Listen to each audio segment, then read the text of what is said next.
Well, glad you're still with us on Coco. It's true, a big part of growing up is finding a circle of friends who totally get you and accept you for who you are. There's a new show on BYUTV called A Kind of Spark that really gets into that. I chatted with Lola Blue and Caitlyn Hamilton, two talented actors, about the opportunity to represent others just like them. Lola, Caitlyn, it is so awesome to be able to chat with the two of you. Lola, I want to start with you. How important is this role for you?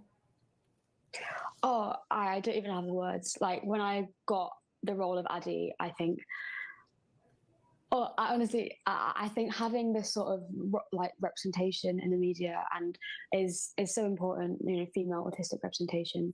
And I think if we'd have had something like this when we were younger, it would have been absolutely game changing, and it could have led to, you know, earlier autism diagnoses and a better understanding of the way that I work. Sure. I mean, Caitlyn, I have to ask you the same question. How was it for you to get this role?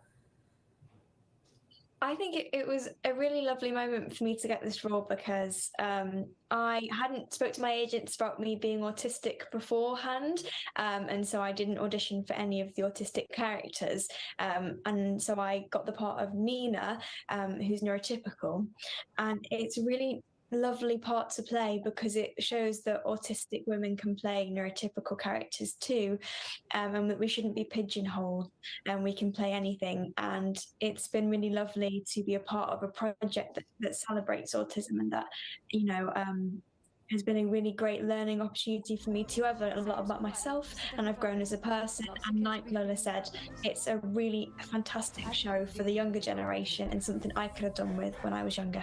I think it's okay to be rude because I'm autistic. Because you're artistic? Autistic, not artistic. I can't draw to save my life. So what's that like?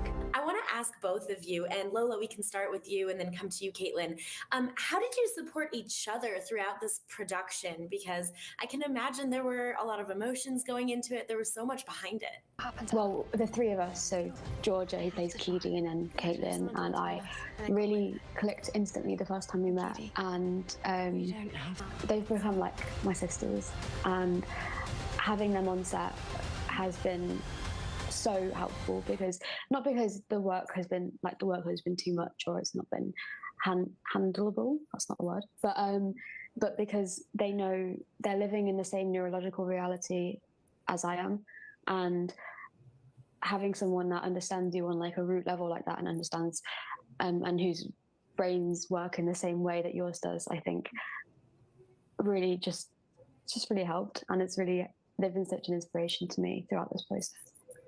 Yeah. Caitlyn, how about for you? Yeah.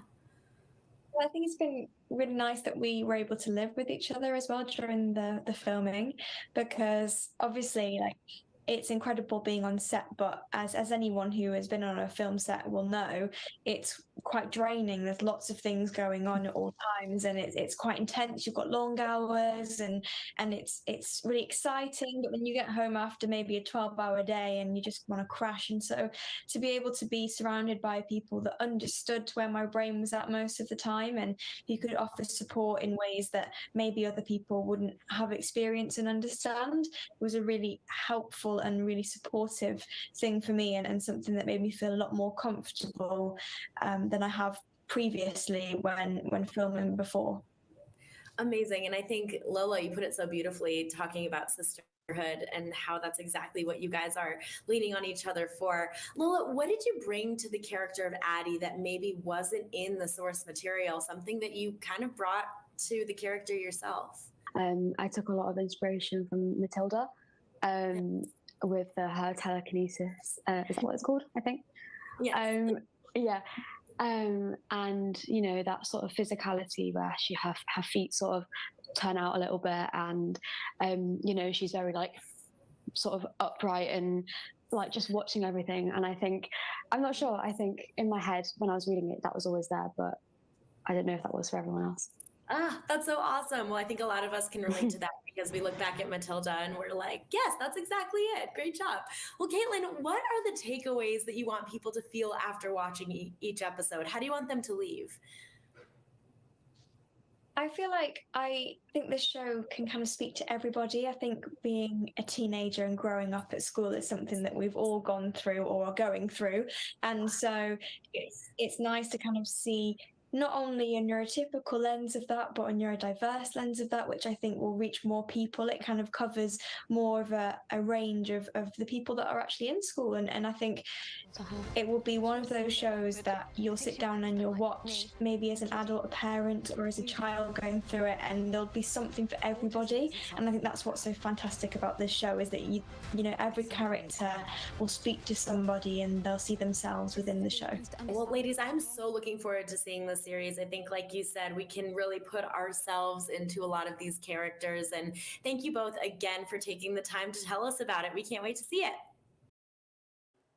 All right, guys. Well, A Kind of Spark is streaming now on BYU TV. Our interview with the stars was sponsored by Premier TV.